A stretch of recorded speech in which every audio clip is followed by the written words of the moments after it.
My name is James Rowlands, and I am a lifelong wrestling fan. In 2015, I started a podcast with my friend, Dan White, reviewing the WWE Network and seeing if it's worth the $9.99 a month. It was. And since then, every month we watch the latest WWE pay-per-views, NXT, and now 205 Live. Still continuing our journey through the network, watching ECW, WCW, and all its classic content. Until we've watched it all, we are with you, and we are the WNR.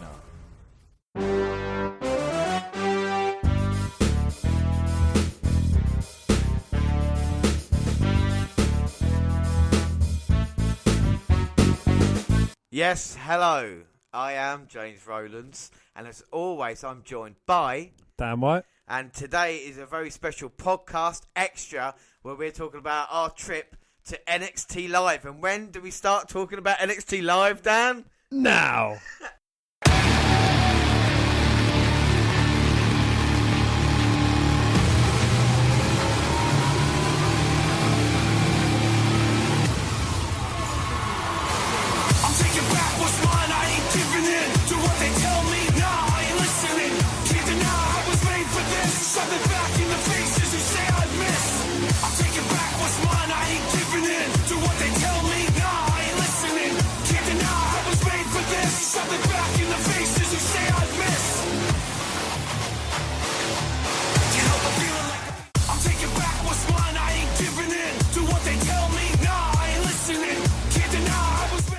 So, yes, June the 8th it was, and I'm going to give you all the backstory. So, this is dating back even before we went to Raw and SmackDown, where we spent the awful amount of money we did on the tickets. Anybody want to hear those stories, go back to our Payback podcast, where we talk about the Raw and SmackDown trips, and also the following weeks on the WNR, where we talk about our 205 experience. But this is different. This is NXT. So I got the tickets as a surprise for Dan, because, of course, it was our 2-year anniversary. You know, we just celebrated episode 100. And I thought, what better way of doing it than getting, tickets for NXT Brighton. Now, of course, I should say, the tour for NXT nearly got cancelled, let's be fair about it, because of what happened in Manchester. Yeah.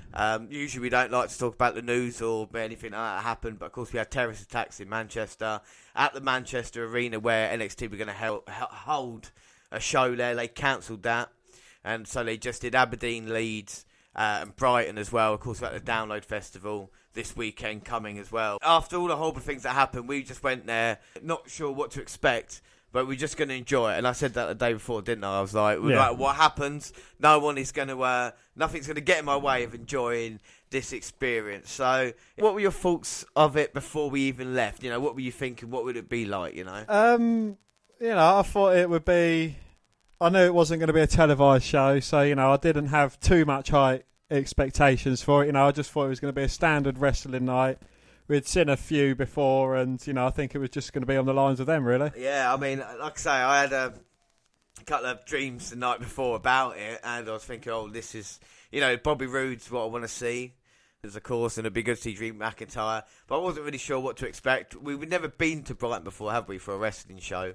No. I mean, the past few years going to the O2, it's quite a simple little drive, isn't it? Just basically an hour from where we are anyway. And the O2 is quite a big arena, holds about 16,000, doesn't it? So, and it's very well signposted and everything's great there. So we started Thursday, started at 7:30, doors were open at 6:30. What time did we leave? We left about 2ish. Yeah, 2:00. Yeah. We had everything that we needed, all the charges, all the equipment, as it were, for the trip. Made sure we were prepared. We travelled up there, and it took us, 90 minutes to get up there? Yeah, about 90 minutes. The weather weren't too bad, was it? I mean, it was a little bit overcast. There was a few showers and stuff like this as well, but nothing too major as we got to the show. But we didn't know where the Brighton Centre was. We didn't know whereabouts in Brighton it was. We weren't really sure what to expect anyway.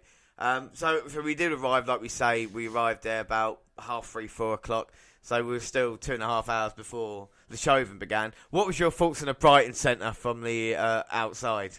It looked very tiny. Yeah. We managed to walk around it with relative ease, because when we first arrived, we was parked out the back.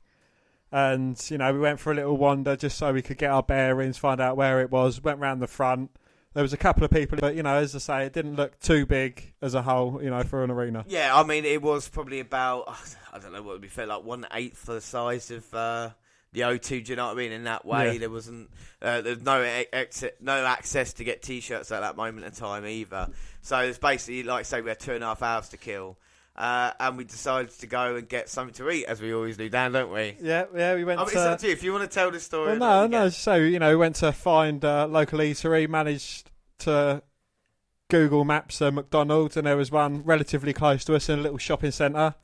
So, we went there for some food, and... So we went for some food, and then we noticed that, of course, Drew McIntyre and Asuka were at WH Smith, which was just a downstairs lot. Unfortunately for us, at that moment in time, as we got there, they were already closing up, weren't letting anybody else new onto the line. So we took a couple of pictures as we could. About it, but at least we had a McChicken sandwich. So do you know what I mean? I was offset on that. Well, it was something unexpected that turned out to be quite fun. Just to at least see them in their normal setting, in normal clothes. Asuka smiling. Not being her normal evil self. Yeah, and what was funny as well is when we went back to the car, of course, anybody who's ever listened to the WNR podcast and its history knows we had a butler who's now our chauffeur. And, of course, he was driving up there. We had just told him what had happened to Asuka. I showed him the picture that we got of him on the phone. Yeah. And he looked in the rearview mirror of the car and he said, "What, is that Drew behind us?" It was like, shut up, looked up, and lo and behold, he was coming out the back entrance of... the shopping centre. Yeah, exactly. We didn't realise Asuka was there as well. So we waved and shouted at them. They got into their tinted, security? Tinted windows, like Mercedes car. And drove round. The funny thing as well, we should have explained. We say chauffeur didn't really know where to go. So he thought he was parking around the front of the building, where in actual fact we were parking right out the back near the VIP entrance as well. So then, after about 20 minutes after we've seen Drew McIntyre and Asuka, we were just sitting there. I was having a smoke, and I noticed these two big coachfuls show up. Now, if anybody wants to see any of these videos or photos, of course, they're all up. The video that I'm speaking of right now is up on Twitter. We'll be up on Facebook as well, and on YouTube, we'll be up on Facebook. Just follow us, on Twitter. If you go WNR Review, you'll see all the NXT shows. And two big coachfuls of people. And I said to you, Dad, God, that's a couple of big guys in there. Looks like the Authors of Pain. Yeah. Oh, well. And like I say, across the road. And it wasn't just the Authors of Pain. It was basically everybody, wasn't it? Yeah, there was Cassius Ono, Roderick Strong. We saw the Authors of Pain. You was a bit late arriving to the other side of the road, but I saw Ruby Riott collect her bag and go backstage. Also, Regal. Yes, William Regal was there, and we thought that's a bit strange. Usually he's not an on-screen wrestler, but we'll get onto that. So, and it was different, wasn't it? Because at the O2, because of the way how big it is, they just come in through the back. You don't really see him, do you? No, there's no fan interaction whatsoever. Yeah, and what we had an experience of as well, because we've been to this Sitting Bull Wrestling or other wrestling around in Kent, and it felt very similar to that because it's quite a small occasion. You hadn't really nowhere to run themselves, did you? So they had to. They didn't have a choice really. They saw us there, even with McIntyre and Asuka walking around. It felt a lot. I don't know, inclusive. Do you know what I mean? You actually felt a part of it. So then we waited until the doors opened, of course, which opened at 6:30. And we queued up. We thought we were quite far behind the line, didn't we? Yes, until we looked behind us and saw the queue stretching out twice the length from where we was to the front. And it was a very long queue behind us, so it wasn't too bad. I mean, the audience there, with Raw, you're probably getting 60% males and the rest kids and everything like this. On SmackDown, it's probably 30-40% male and then the rest children.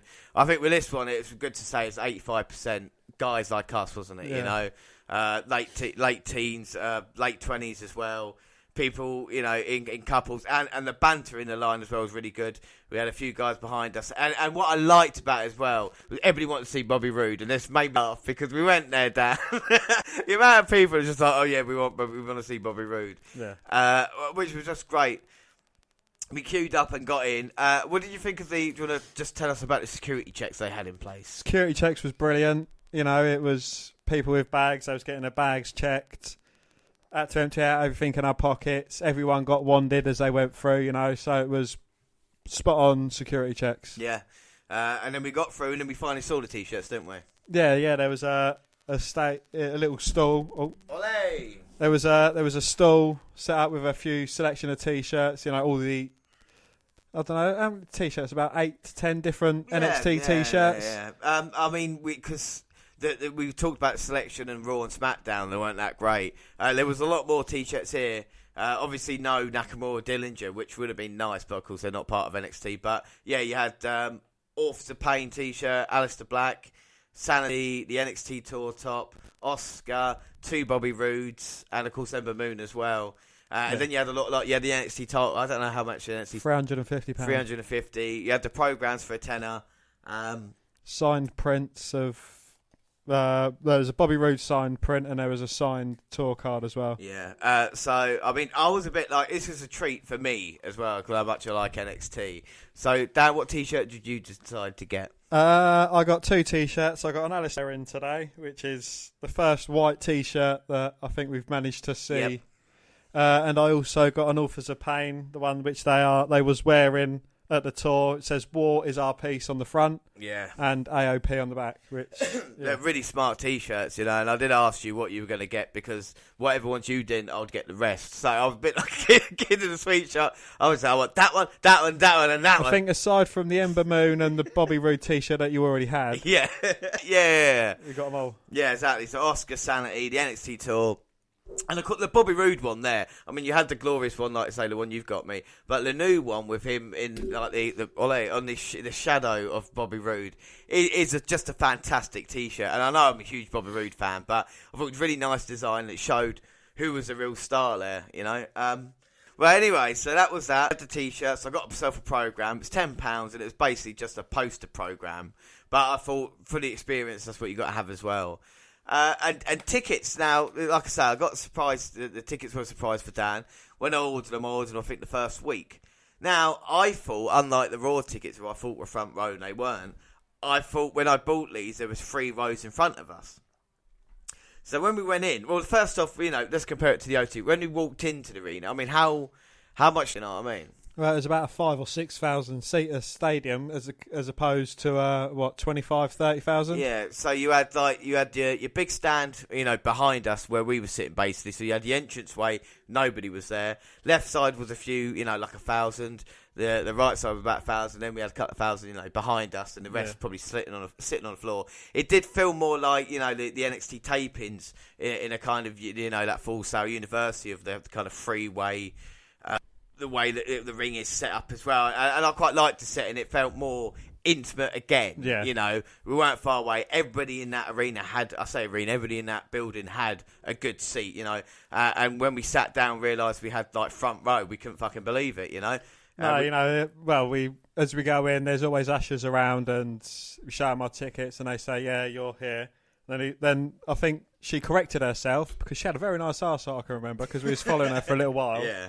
And, you know, she corrected herself. She's like, "Oh, no, you're down here." And then took us pretty much to the front. And she's like, "Yeah, you're in that front row there, along about the middle of it." Yeah. So, you know, we went and found our seats, and we was very surprised. I couldn't believe it, you know. And you see the pictures, and we went on Twitter and said, like, don't hate us, these are our seats. We did retweet other people's seats. And like I said, it wasn't a bad one in the house. But, I mean, it was so weird being in front row, you know what I mean? It was... I don't say dream come true in that way, but I could do it again. Oh, most definitely, yeah. The only annoying thing is for some of the entrances, the ring announcer and the referee were stood in our way, and we couldn't see too clearly. But I mean, that is a real first world problem. Drop in the ocean. Yeah. Do you know what I mean? I mean, that is a real first world problem. But exactly, so it was fun. It was a level of excitement as well. The crowd were really hot and really into it, and.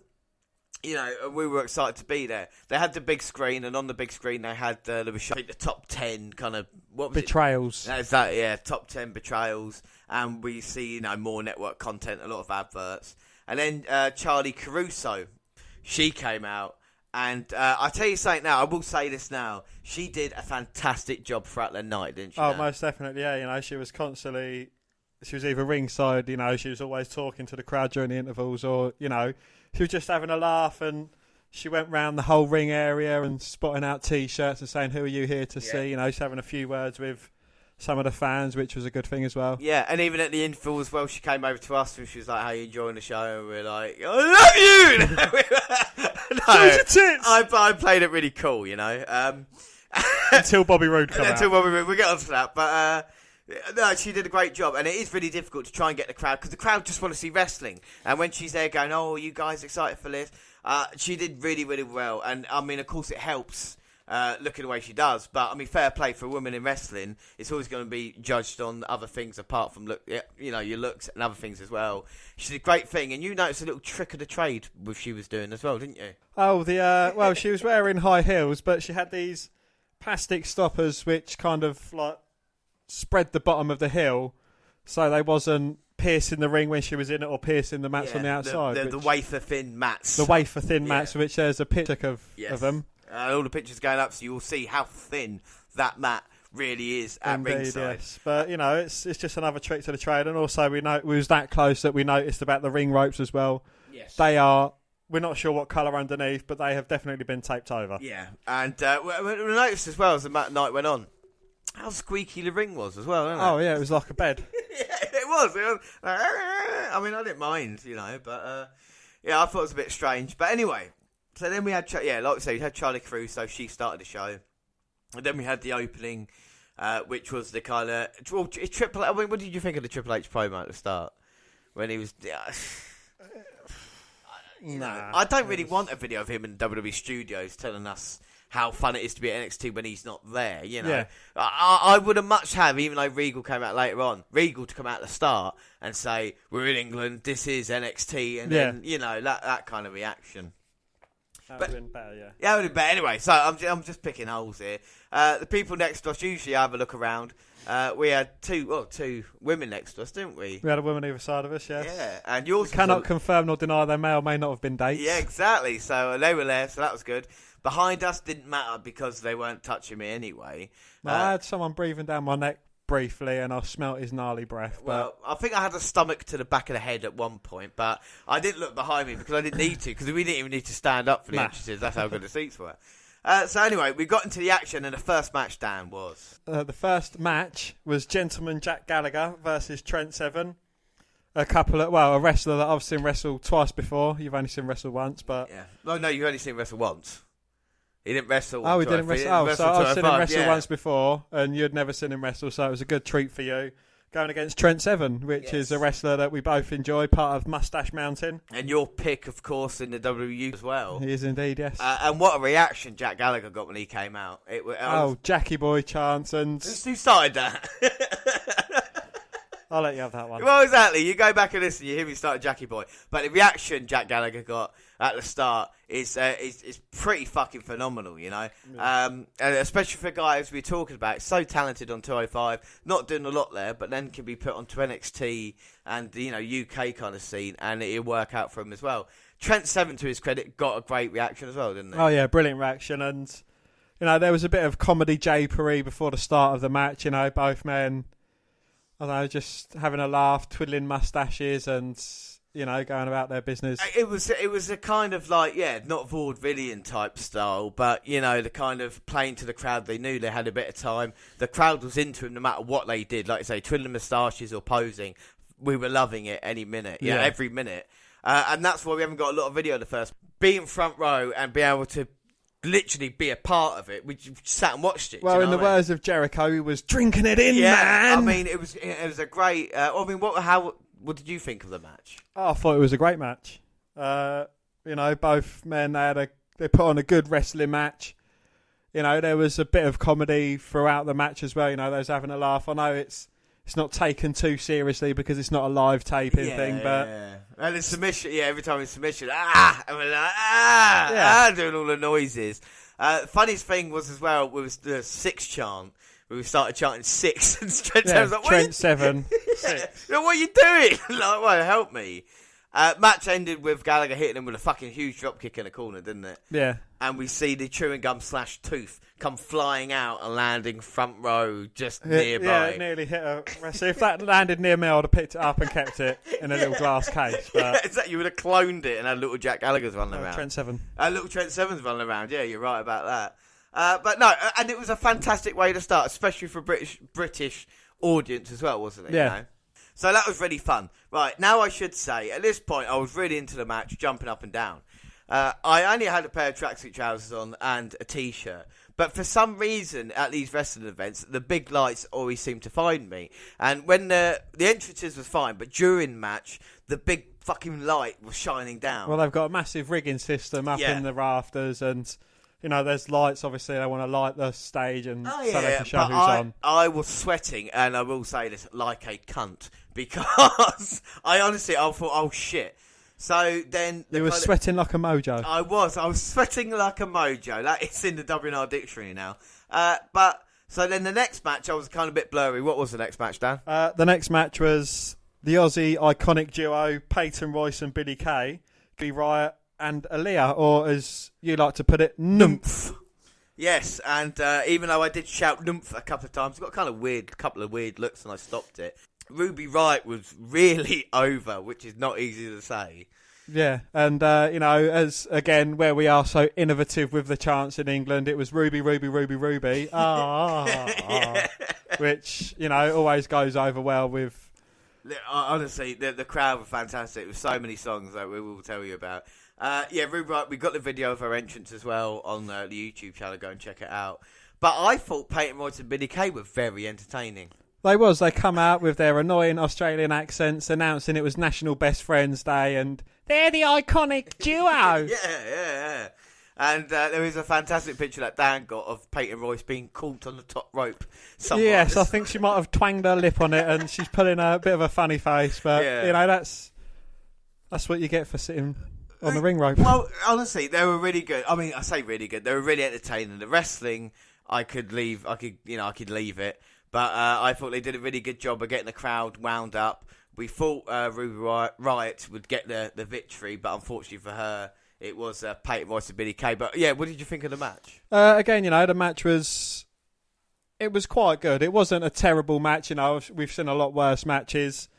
Again, with the crowd chants, "Who are ya? Who are ya?" and just having a laugh, seeing Ruby Riot in action as well. I think that was a very good point to it, and hearing her going crazy as she was going about her wrestling. Yeah, I mean, and what was interesting as well is, like I say, we see Ruby Riot. They obviously got plans for her in the NXT Women's Division. Peyton Royce, Billy Kay as well. But it makes you think maybe Nikki Cross, because we weren't sure if we were going to see Nikki Cross at that point. If a Nikki Cross Ruby Riot match would have been a lot better, obviously. But they wanted to probably get as many people as they could on the card. We'll talk about people that didn't make it, but we're going to celebrate the people that were there at the moment. And talk about matches. I mean, what was the next match? Up next, it was a match for the WWE UK title, and that was Pete Dunne versus Mark Andrews. I know, and as you see, we got this extension. We got the highlights on YouTube, and you see Andrews coming out. Of course, I mean, we should say we didn't even mention it. Sorry, right at the start, Lillian Garcia came out. Lillian Garcia came out, of course. Yeah, she came out and sang the British national anthem, followed by a minute's silence for the Manchester and the London terrorist attacks. Which I thought was a really nice moment, especially Lillian Garcia. I don't know if she lives here or just came over for the ride, but I thought it was quite a nice moment because we see a lot of Americana, in WWE, singing the national anthems. And it's good to have it here, and we sang along and enjoyed it as well, didn't we? Most definitely, yeah. The whole audience was stood up. They was a lot of them were singing along. Yeah, and it was a very enjoyable, and it was kind of a bit American of us. Yes, exactly. But I think that's what we needed, Yeah. And the NXT chants afterwards as well. But the reason I bring that up because we high-fived Lillian Garcia, and then I high-fived Mark Andrews as he came round as well. Yes, I also high-fived Mark Andrews. Yeah, you can see that with your camera when you're like, right, there you go, I'm going to high-five James high-fived him, and as the camera's going down there. So, but Dan, what a fucking match it was. That was a brilliant match. Yeah, if you go and look at our little highlights clip, there was a few brilliant moves. We also got to see Mandrews doing a stunner on Pete Dunne, which was just amazing. It was, and it was from the suplex attempt as well. It looked like I don't know. They gelled so well, didn't they? They both wrestled really well together, and it's probably one of the best matches I've seen live. Yeah, honestly, it's fantastic, and it reminded us of the sitting bull wrestling out, that went all out to deliver. It was on the level of Ricochet, Will Ospreay. I think that is the greatest match I've ever seen that and the Young Bucks tag team match Yeah. live, I think this one was really up there with it. Well, again, like similar to the Jack Gallagher versus Trent Seven, it was very reminiscent of the local independent scene. Yes, I think that's a great point. And I think Pete Dunne has kind of harnessed that as well. And the fans were fucking really into Pete Dunne when he came out. Most definitely. For someone who's supposed to be a big bad heel, brilliant reception, bruiserweight chant. I know he's, again, another homegrown talent. So, that might go in his favour being over here. But, yeah, the crowd absolutely loved Bruiserweight and they were chanting him throughout the whole match. And credit to Mark Andrews as well, because I think there is someone there who could quite easily fit into 205 or Raw and SmackDown as one of those kind of Kalisto type guys, the underdog high flyer, because Andrews pulled out some fantastic moves and we know he can fly as well, Yeah, he done which is no mean feat for a wrestler. Couple of top rope manoeuvres, done a suicide dive as well, so he is a brilliant worker. Yeah, and like I said, the end of the match, fantastic. Andrews hitting that fucking stunner, unbelievable. And Pete Dunne managing to hit the bitter end for the victory. But honestly, and we gave them both standing ovation at the end because it was a fucking... at that point in time, I was like, right, we could literally go home now because we've seen Smack. Yeah. Little did we know. But even then I thought, right, we're going to get an intermission. We heard about that. But that wasn't next because the next match was... The next match was a 6-man tag. And it was Roderick Strong, No Way Jose, and Cassius Ohno going against Sanity. And, to see, we'd had a quick look at the card that was expected for the show. And it's like, oh, what, this match again? Yes, we've seen it a few times and it's like, oh, really? Well, and this is the thing as well. We talk about Sanity, you're not being a huge fan of them. Again, I'm not sure what they really do there. Roderick Strong, guy they're trying to build up, has not done a lot. No Way Jose, we're fans of, but again, it's exactly the same kind of thing with Cassius Ohno as well. So we weren't really sure what to expect. At this point, I had to literally zip up my tracksuit trousers and turn them into shorts at this point. I have no idea how I looked like for the rest of the crowd. But Dan, I didn't care. Do you know that? Because I was melting in there. But yeah, you took a real shine to No Way Jose, didn't you? By the videos I've got of him, the pictures I've got of him, he come out, he was very entertaining. He was out first. Yeah. He come out, he was dancing all the way to the ring. We thought he was going to go up, but no, he come round and high-fived everyone in the crowd. I got a high-five off. Not sure you did, but... No, I touched No Way Jose, I touched him, yeah. Anyway, but, he comes out, has a little dances with Charlie Caruso, the ring announcer, which I thought, again, you wouldn't get that at a taped show. It's only something for, the smaller shows. But, again, it was nonetheless entertaining. Had a good dance, and then out comes Roderick Strong. Again, he got another great reception from the fans. Coming out, I think he was high-fiving everyone as he come round as well. Yeah. And then Cassius Ohno come out. Again, great reception. I think Ohno got probably the strongest reaction out of the guys in the match. Because I tell you what's good about seeing him.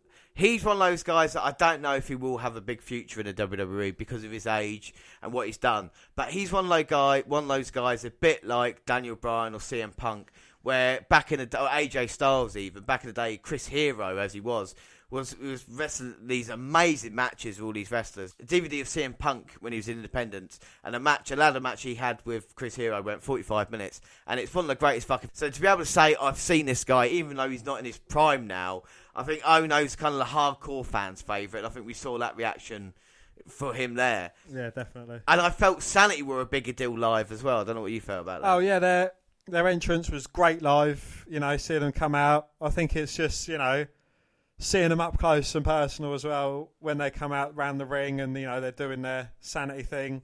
Got some great videos and pictures of them as well. Yeah, I mean, we've compared them to the Wyatts, but it did feel kind of Wyatt-esque, but different. And I liked that, and I could see that at the O2 Arena. And Killian Dane looked like a fucking monster. Alexander Wolf is impressing me more and more as we go along. Eric Young, it's just that voice and just that look of him, Yeah. But Nikki Cross coming out with them, and that kind of the icing on the cake. And she was fucking brilliant, wasn't she? She was, on the outside, and she was, again, responding to the crowd, what they was chanting, telling them to shut up, and offering people out that was... shouting abuse at her, so to speak. Just great. And the interaction between her, she seemed to be enjoying herself with Alexander Wolf, because Alexander Wolf nearly ran into her when they made their kind of entrance. And then they got the jacket, and it's like, no, you throw it down like this, and she was throwing down the jacket. Honestly, she did look crazy. Like I say, she did a great job as manager. The action itself, though, I thought was a lot better than enough. Well, the action itself was great, wasn't it? Yeah, a lot better than some of the matches we've seen between the three of them. You know, it wasn't a long, drawn-out match. You know, it wasn't a short match, but it wasn't an overly long match that we watched it enough to get quite bored with. So, you know, that was also another good point. Yeah, no, I thought it was great. Like, the action heated up towards the end. Roderick Strong got the hot tag in, and he did look great. You know, the way he delivers those backbreakers and the suplexes and stuff. Yeah. I really feel Roderick Strong is going to be a contender in the in the NXT title division. Like I say, he won't be champion. But anyway, it'll be something to keep Bobby Roode busy. But I was really impressed by him. Alexander Wolf, again, I thought he's the worker in that group as well. You know what I mean? Definitely, yeah. He performed brilliantly.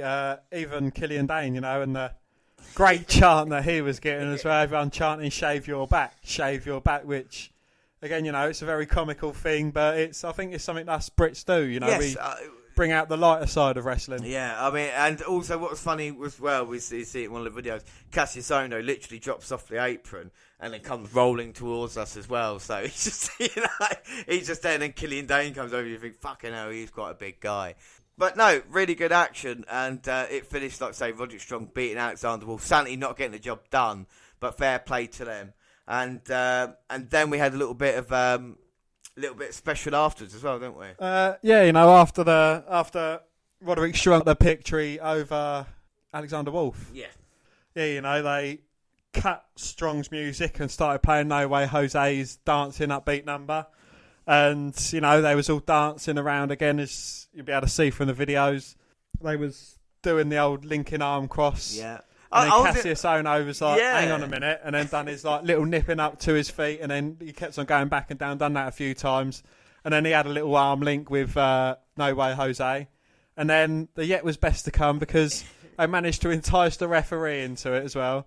And I don't know, it was just the way he started, because you see him not sure about it, then his legs started going, and then he just went full into it, and you know, didn't care that he made a tit out of himself, done sort of a running man manoeuvre, but you know, again, it was something that you wouldn't get from a toe. It was only something that you'd be able to get from like the homegrown. Yes, without doubt. And I feel as well, if we look at the difference between this and, because we went to a Raw house show, didn't we, in September last year at the O2, and it still felt like they were a million miles away, where here they were having selfies with us, you know what I mean? They were coming out. Yeah, a lot of, I see some bloke over the, towards the entranceway, and like pretty much every wrestler that come past him, they was all posing for selfies and that.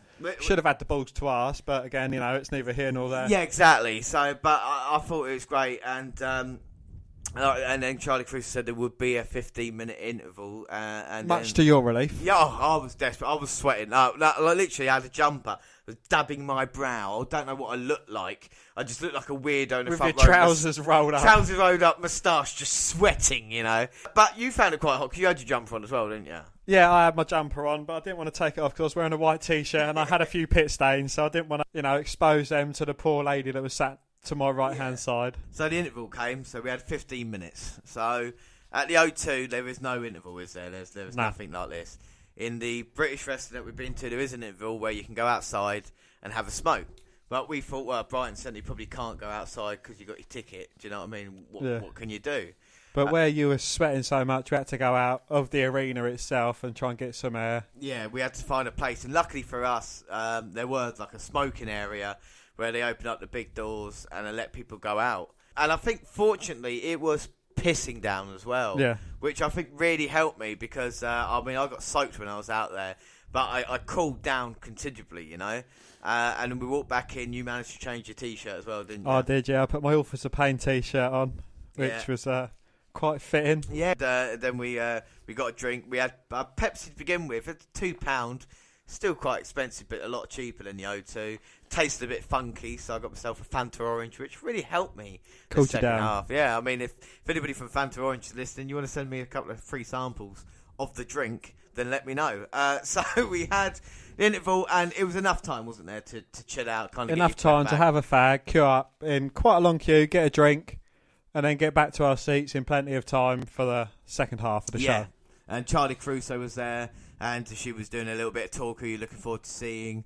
And then she introduced Mr., or so I say, Sir William Regal. And again, the response that Regal got was brilliant. One more match. And then, he responded by saying, you wouldn't want to see me in trunks. Yeah. And then we responded by, yes, we would. And then he said, sane. And then, yes, we are. We are. Which was chants as well, yeah. Well, I think at one point when he was talking, we were chanting like 4 different things, you know what I mean? Each section of the crowd going absolutely crazy. And his message basically was like, it's thanks to us, the NXT fans, who have made the promotion so big. They said they were wrestling in front of 50 people a couple of years ago, and now they can come to the UK for a tour and basically sell out. It was sold out in Brighton as well, wasn't it? Definitely, yeah. There was not an empty seat in the place. So Regal came out, and then Charlie Caruso got back in the mic, and she said it was, basically championship time. And she announced the next match would be for the NXT Tag Team titles, and it was what your T-shirt said, the Authors of Pain, versus Tino Sabatelli and Riddick Moss. Now, probably, this is the problem. I'm not going to bitch and moan about it because it was a great night.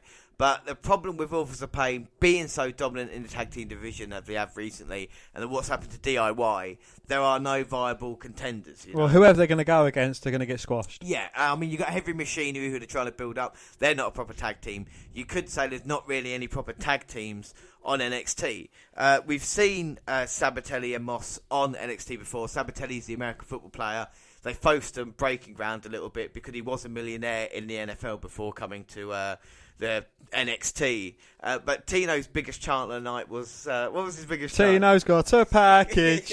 I mean, now usually I can see these things, but everybody else just seemed to have it managed. And Tino, I don't know what he had down his trunks. I think he had a can of Pringles. Yeah, honest to goodness, it was.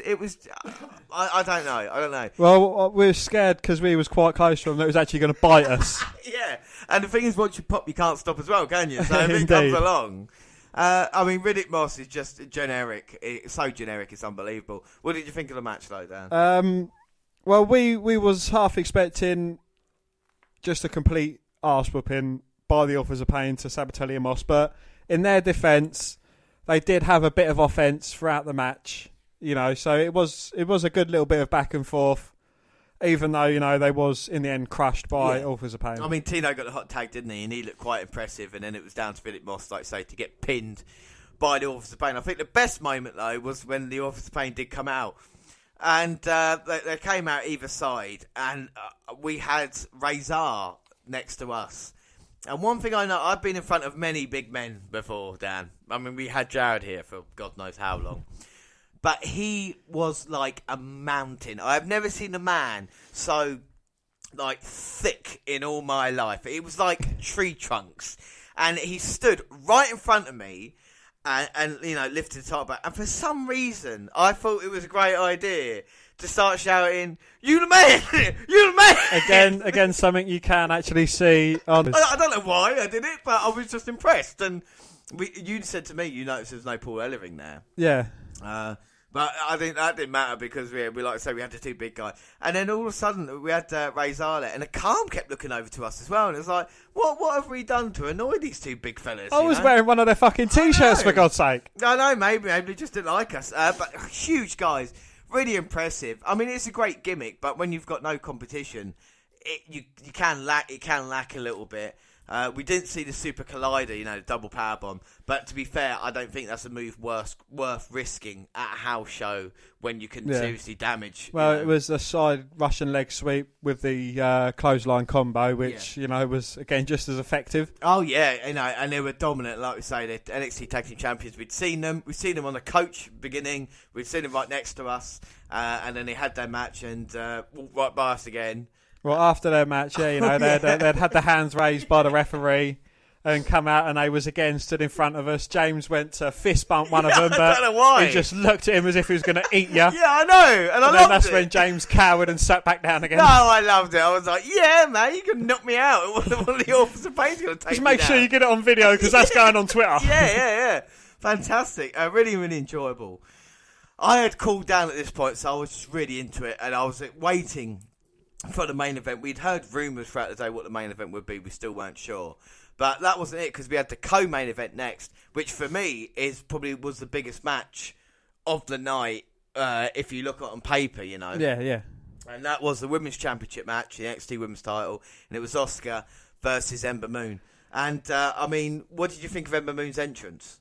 It was great. You know, she got a relatively good response, you know, considering she was going against Asuka, who's in, you know, Ember Moon's defence. Asuka's a lot more supported than Ember Moon at the moment, even though we're both big fans of Ember Moon. But again, you know, her entrance was great on par, and, you know, she got a brilliant reception from the crowd. She did, and even though we were chanting Asuka's going to kill you, you can hear me say, but we still love you, Ember, you know? Yeah. So, and I've said before, Ember Moon and Asuka are on a collision course towards NXT Brooklyn, and if this match is anything to go by then, they can have a real good cracker, couldn't they? Because, so before we get on to the match, though, talk about Asuka coming out, and we were talking about the wrestlers that we have seen, but me personally, when I saw Asuka, I just thought, here comes a star. Do you know what I mean? Yeah, definitely. She came out, the entrance, the music itself, you know, I wouldn't be able to say, can you hum Asuka's entrance music, but when you're there and you see her coming out the way she does with a mask on as well, it's so theatrical. And coming to our corner the way she did, you know, and taking the mask off, it was fantastic. It was a great moment, especially going through, you know, what she's doing at the moment. Like I say, I got an Asuka t-shirt which says Asuka's, you know, still undefeated. We're going to talk about this on our WNR roundup, basically, with the news about WWE finally mentioning Asuka's undefeated streak. But we've got some numbers. I mean, we'll talk about the match in a minute. We'll talk about the match now, and then we'll go on to some Asuka facts. Dan, what did you think of the match? Very good match. You can see that both women have worked well together before. You know, they didn't really skip a beat either when it come to the two of them. Yeah, you know, it was. I'd say it was great preparation for what was about to happen between the two of them. Yes, yeah. I mean, Asuka had a lot of offense in the match. She was beating Ember Moon up. Ember Moon made a comeback, went for the Eclipse a couple of times.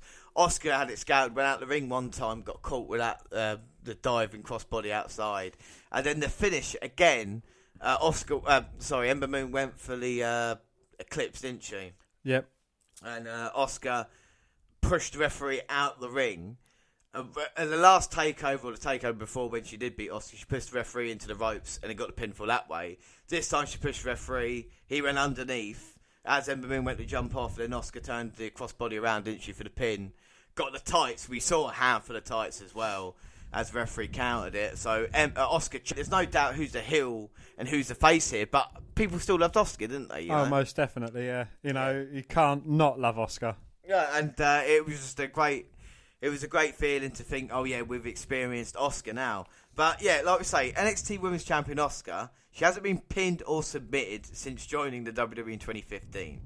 So early this year, the company started drawing attention to the number of wins she's racked up over that time and making comparisons to Goldberg's legendary WWE streak. So we decided to follow along. Yes, in late May, after she successfully defended her NXT Women's title against Ruby Riott and Nikki Cross at TakeOver Chicago, all involved acknowledged the Empress of Tomorrow as possessing, as Stephanie McMahon put it, the longest undefeated streak in WWE history. One thing they didn't do, however, was put a number on it. While that gives them some creative flexibility to play around with a kayfabe accomplishment, we hold ourselves to a higher standard here, and we may have a touch on OCD. So on Wednesday night, June the 7th, NXT continued their United Kingdom tour in Leeds, and the champ teamed with Aaliyah to take down the iconic duo of Peyton Royce and Billie Kay. Well, then for us on June 8th in Brighton, in perhaps a preview of, like we said, NXT TakeOver Brooklyn 3, and maybe the streak's end, Asuka retained her title in a match against Ember Moon. And with those, the streak stands at an impressive 180. Yeah, so we saw Asuka's 180th victory in NXT. Continuing to pad her lead over Bill Goldberg's WWE acknowledged 97 to 98 streak. Well, like I say, NXT is running at the Download Festival this weekend, and we'll keep you posted on how Asuka's dominance manifests itself at Dollington Park. But I said, when we were there, I said to you I'd get the numbers. So, yeah, we saw Asuka's victory. That is quite impressive, isn't it? That's a very impressive streak. Again, we're not too sure on what Goldberg's official undefeated streak is, but I'm sure it's Ember Moon has surpassed that now. Yeah, I mean, like I say, Asuka's he's gone to a different level with this now, and she continues as she heads forward. And we talk about heading forward as well. So up next, we had one match left, and that was the main event, Dan, wasn't it? That was. It was the main event for you, and most aptly the main event for the show as well. So we had my man Drew McIntyre, a guy who I'd met a couple of years previously in Sittingbourne. When he wasn't in WWE, he'd recently just left 3MB. No one really thought much of him. He's come back like a man on fire. And teaming up with him was your guy, the guy you bought the t-shirts Well, yeah, from. my newly adopted guy, because we share a similar theme in our surnames. He's Alistair Black and I'm Dan White, obviously. Yeah, Team Grey. It's Team Grey. And they was going against my 311 boy and your lover, Bobby Roode. Yeah, well, like I say, your 311 boy CN, who shares your birthday, who you share your birthday with, and I think with CN as well, we'll talk about his offense during that. I think he's one of my favourite wrestlers because of his offense. He can do the high flying stuff, he can do the hard hitting chops and strikes as well. And like you say, teaming with him, it was a glorious one. They should have the Broken Dreams theme tune. I'm sorry, I don't care. Yeah, I agree with that. They should have that. But like I say, he just looks like a star. And he was the biggest guy in the match by a considerable margin. And he just looked impressive. Alistair Black's entrance, did you like it? That was a great entrance as well, yeah. He comes in, does his typical sitting in the middle of the ring. That was a great entrance. Again, we caught both of their entrances on video. Yes, yeah, we got, yeah. And then we had CN. We didn't really catch, well, I videoed his entrance, but I didn't get him. I just got everybody else as he was coming out. And then we had Bobby Roode, and Bobby Roode's entrance was so great. We've got two versions. We've got the version that I recorded and the version you recorded. Both are going up on YouTube, so you can check out. Yes, and both of them, you can hear James singing at the top of his voice, singing his heart out for his love, Bobby Roode. I was singing my heart out, but everybody, even you were singing, Dave. I was singing along as well, yeah. Everybody was singing. It was one of those moments in time. It was absolutely brilliant. It's what I was there to see. I saved myself to that point, and then I just let everything come out with Bobby Roode.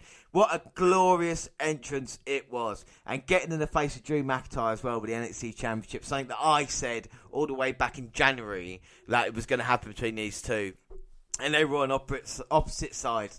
But Bobby Roode, my God, was the star. I mean, he was so... and we talk about how great we were for the chants. I mean, Bobby Roode didn't start... the match didn't start for 5 minutes due to the Bobby Roode chants, so many different variations of it. I mean, I'm not going to list them all here, but you can go back and listen to the chants with Bobby Roode.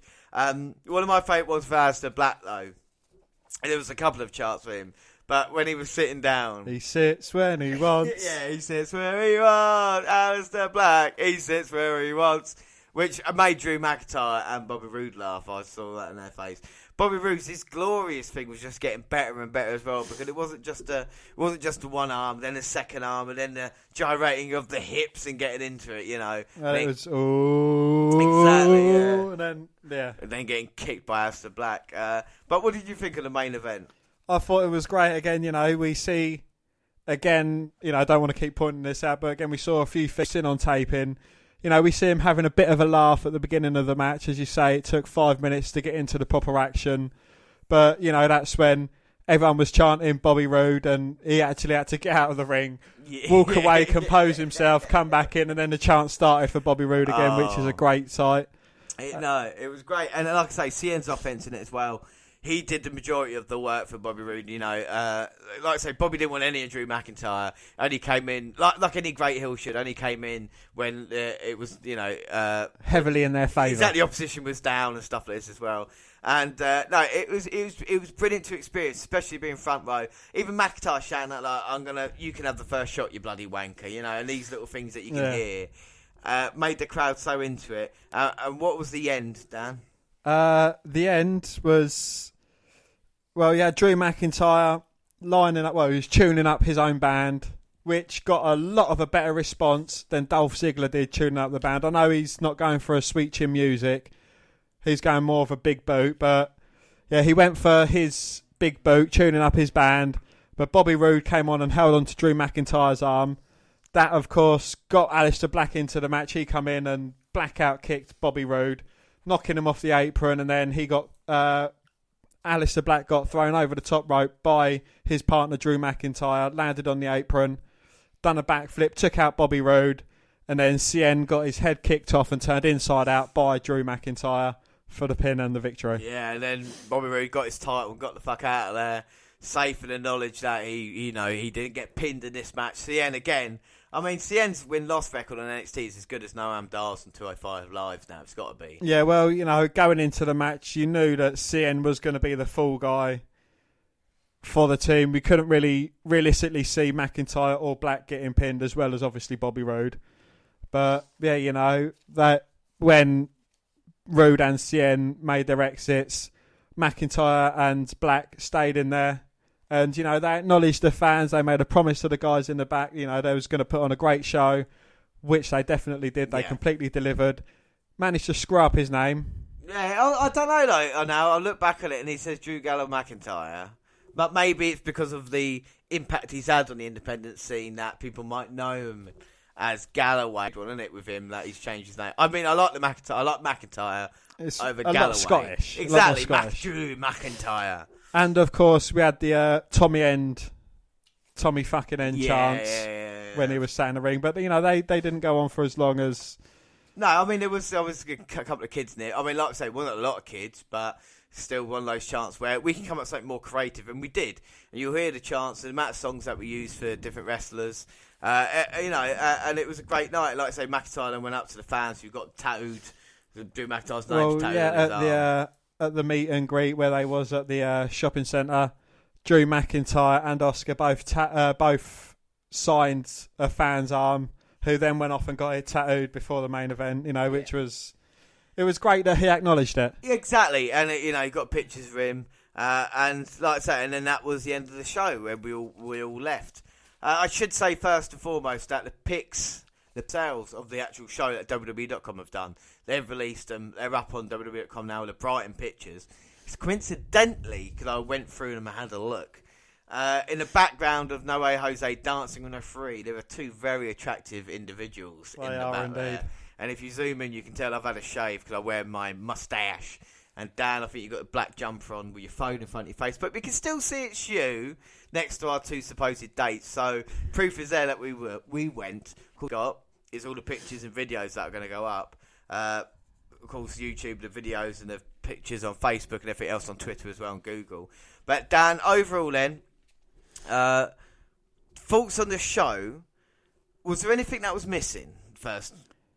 Well, we'll start with Nick. Was there anything that was missing?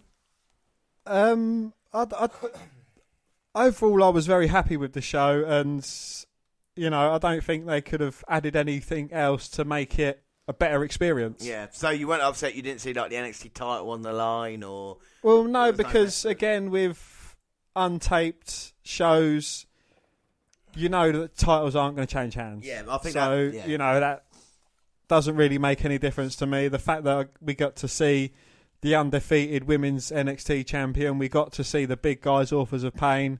We got to see a few wrestlers that we haven't seen yet.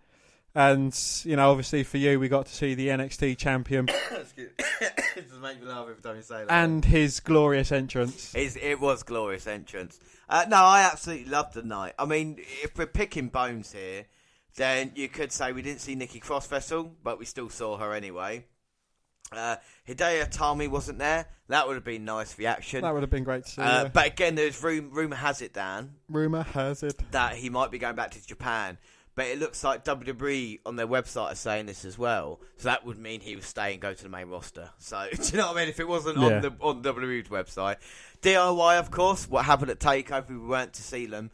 But we will see, I think, Itami and Gargano and Ciampa at some point in time. And the last one, Tyler Bate, of course, the former UK champion. But after losing to Pete Dunne like that, I wasn't expected to see him for a few weeks anyway until he gets, he gets his rematch or whatever he does and he comes back. But yeah, thoughts on the show. So, Dan, did it deliver? What rating out of 10 would you give it? And what was your match of the night? I'd give it an 11 out of 10. Yeah. Just for the I think everything come into play that night. The seats, the fan reaction, just the general warmth of it all. Match of the night, I would have to say that it was Pete Dunne going against Mandrews. Yeah, I think that's definitely my great match between the two. That's my match of the night as well. I really, really enjoyed the chemistry between the two. It was a great match. But the second half as well was fantastic. Like I say, Authors of Pain, we want to see Asuka and Ember Moon, and of course a glorious entrance as well. And I was there front row for Bobby Roode's entrance in NXT as NXT champion, and it doesn't get any better than that. And I would say without doubt, it is the greatest or best wrestling show that I have ever attended in person. I think that's fair to say, Dan, isn't it? Yeah, definitely. Yeah. So I mean, if anybody is never sure whether to go to an NXT show or anything like this, like Dan said, you feel a part of it. You feel inclusive. You add stuff to it as the fans as well. I would definitely purchase a ticket to an NXT show if it's nearby, or if, to be fair to you, if there's any UK independents nearby you that you want to go see, because this is a great stepping off point for that. You go to these events and you work your way up to the NXT ones as well, because it's only slightly bigger than that. I think that's fair to say, isn't it? Yeah. And again, you get a lot more of a person you would at a Raw or SmackDown show. Well, especially with the independents, because 9 times out of 10 they're selling their merch at the end of the show. They come out, have a meet and greet. You get to shake hands and get a Rangers shirt signed by. Yeah. And I felt like with NXT, like we were there, we saw them all arriving. We had the chance to go up to them when they were leaving, but we wanted to leave at that point in time as well. Yeah. Because the rain travelling back was absolutely horrendous, and we're just lucky to get back in one piece. But no, it's a fantastic show, and fantastic day overall, wasn't it? Everything. Like I said, I dreamed about it the night before, and my dream didn't live up to what the actual event was, Well, I think everything fell into place that could have done. The only thing that if they were still accepting people to go and get bits signed as well, that would have probably been the cherry on top of the icing on top of the cake. But, just the fact that we was like, right, we're hungry, we're going to get a McDonald's, it's something quick and easy to get. And then we came across Asuka and Drew McIntyre. And, we was having a smoke break out the back, and the butler spotted Drew McIntyre, which was another good thing. And then, as we were still having our smoke break, you see the coach pull up, and then you see, all the wrestlers come into the show as well, which, it just all added up to a great experience. And everybody seemed to be happy to be there, especially the British talent. Everybody seemed to enjoy themselves, even in the main event, Bobby Roode, McIntyre. Everybody had a smile on their face. And this is what NXT is about as well. And it was brilliant. So anything else about the NXT tour, Dan? No, nothing at all. Okay. So, before we go, all the pictures will be up on Facebook as we're releasing this podcast now. All the pictures will be up Saturday and Sunday this weekend. All the videos will be up on YouTube. We'll have individual highlights of each of the matches and other special things as well. Keep a look for that. It will be across Twitter as well. So you can find us there at WWE Network Review or at Vince McDan WWE. And I'm at J_Rodens as well. And like I say, Facebook pictures. We're on Facebook, Dan. Facebook, you can come and find our page and give us a like with a WWE Network Review. Or you can find me and add me as a friend. I am Vince McDan. Across all the Google platforms, all the pictures and videos begin up as well, up there with YouTube. That'll be our main port of call, as it was. Google Plus, the WWE Network Review. You can send us an email or whatever you thought. If you were at NXT and you're hearing this now, tell us what you thought of it. If you weren't, tell us what you thought of this episode and us talking about it. Does it make you excited to go to a live show? We're the WNR podcast at gmail.com. Next big weekend. Now, the problem is after this, how can we top this, Dan? How can we top us seeing NXT? Well, very, very simple. Because our next big weekend, everybody get your calendars out. It is the 19th and 20th of August. It is the biggest weekend in WNR podcast history. Because that weekend, we will be having 2 live shows. Firstly, on a Saturday night, for NXT TakeOver Brooklyn 3, we will be doing a kickoff show. And then on Sunday night, first time ever for the WNR podcast, we are the lead-in to SummerSlam. We'll be going on at 11 p.m. that night, of course, because SummerSlam will start at midnight, and it's going to be massive. Dan, you're really excited. Very excited. I can't wait. I love doing the live shows, and you can tell they're live because we always have a little cock-up in the middle of it. But hey ho, that's the fun of going on live. Exactly. So that is our next big weekend. But don't forget, we are going to do stuff before that. Don't get us wrong.